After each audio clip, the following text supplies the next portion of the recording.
Tournament arcs. They are something everyone loves, like shonen battle tournaments that showcase insane moments and unbelievable fight scenes. I personally have always loved the Chunin exams from Naruto. Sports series also have amazing tournament arcs and are usually the most important arcs in the series, as it's what all the characters are preparing for. These always have hype moments that stick with you well after you finish the series. A new trend of manga are tournament manga, where the entirety of the series revolves around the matches, and essentially each match is a mini arc. The biggest example of this would be Record of Ragnarok, which has an amazing manga that has now been turned into an anime. And in today's video, I'll be talking about a new tournament manga that I think has the potential to be better than Record of Ragnarok. Tenkaichi, written by Yoshiko Nakamura and illustrated by Kyotaro Azuma, is an amazing tournament manga that involves various historical figures from Japanese history as they fight for their representatives in a tournament to decide the new ruler. It has amazing fights and art that really is only rivaled by Record of Ragnarok, and the inspiration is very evident. Now, in this video, I'll be talking about the first chapter and some key moments from the matches, so if you would like to avoid spoilers, I suggest you click off now, but if you don't mind spoilers or have already read this series, then please enjoy the video. Who is the greatest warrior under the rising sun? The answer will soon become abundantly clear, and we see someone standing on top of a mountain of corpses. We see the night sky over a castle as the text reads that this isn't like the history you learned in school. Our story starts in the year 1600, 10 years after Oda Nobunaga unified Japan. We cut to two people walking in the castle to meet Oda Nobunaga, and they think it must be important. The elder man warns the young swordmaster to be extremely cautious during the meeting, as the shogun is very quick to anger. They enter into the shogun's chambers, and they see the council members from around Japan. They're already inside and waiting. They can feel the tension in the room, and a woman appears before the crowd. She urges them to bow as the shogun approaches the room. Some strange mask emerges from the shadow, followed by a large hand. The shogun is being pulled by this large human into the room. The shogun tells them to lift their heads. My life will soon come to an end. This grabs everyone's attention. I have given much thought to who will take my throne. Everyone gets excited at finding out who he will pick as his successor.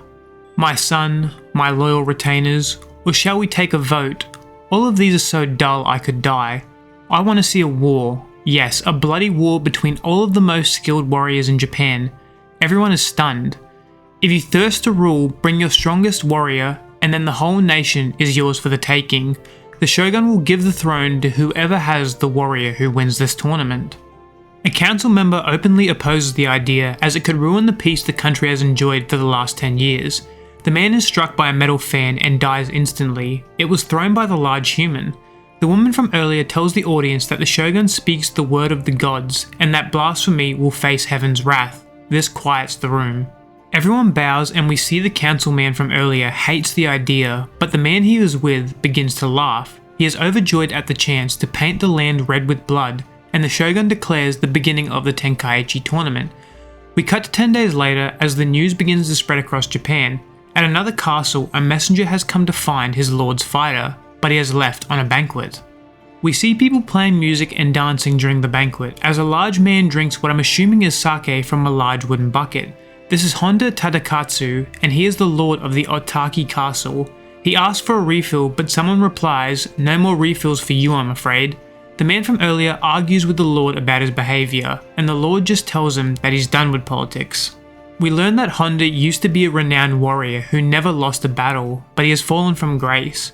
The man notices that during all these parties, Honda looks bored and has his mind elsewhere. The man leaves and mentions that he can read the letter later, but the sender of the letter interests Honda.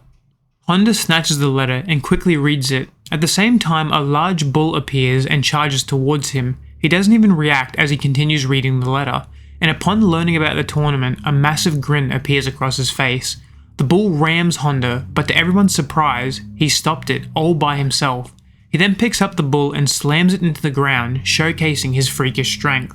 Everyone is stunned by what happened, and Honda tells the messenger that he is stepping down as the daimyo and will fight in the Tenkaichi tournament. We now cut to 92 days later at the Osaka castle. We see Ieyasu, the man from earlier. He wants Honda to represent him in the Tenkaichi.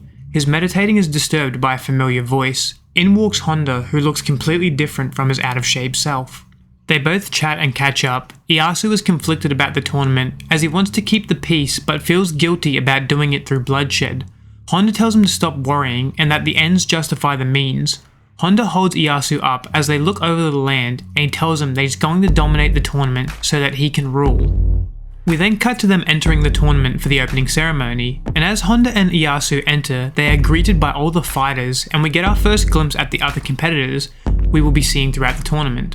And I already love their designs. Everyone has a unique look that makes me curious about how they will fight. They talk about the fighters as a familiar face appears. It's Yagyu, who is entering the tournament for another representative. Yagyu begins to talk to Honda, noticing how large he is. Yagyu gets a wild look in his eye as he begins to recount his previous battles, and Honda replies that he better live up to his name as the Supreme Swordmaster. They then part ways. A gong rings out, signifying the beginning of the tournament.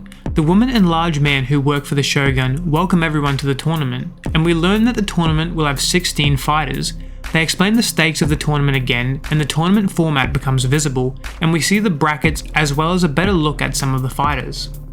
And this is exactly what happened in the early chapters of Record of Ragnarok. Showing all the fighters' names builds interest in seeing how recognizable names will perform, like how in Record of Ragnarok I was interested in seeing Adam and Sasaki Kojiro, and in this manga I was instantly intrigued by Sasaki Kojiro, Yasuke, and Miyamoto Musashi, who are all characters I know from previous works.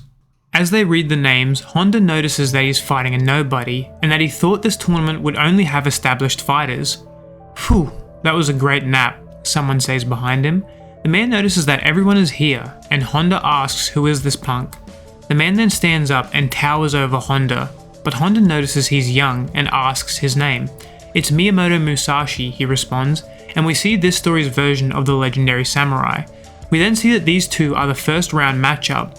That concludes the first chapter, and it did have a little bit of a slow start, but it has to set up the story before the tournament begins, and it matches the beats of Record of Ragnarok nearly beat for beat.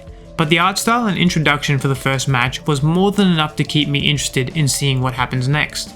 In the next part, I will be talking about the fights and I will be showcasing the art and what you can look forward to in this series, but if you want to avoid further spoilers, you should click off now, but if you don't mind, then let's continue.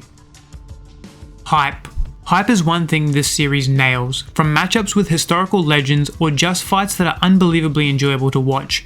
If you want to read something just for flashy fights, then you won't find many better than this. Every fight has insane abilities on display that are superhuman and is exactly what you want from a series about the best fighting the best. First the art, and oh my god it's amazing. You will see highly detailed double spreads throughout this manga that are incredibly detailed and perfectly show the payoff from a fight. There hasn't been a single fight in this series that has been boring.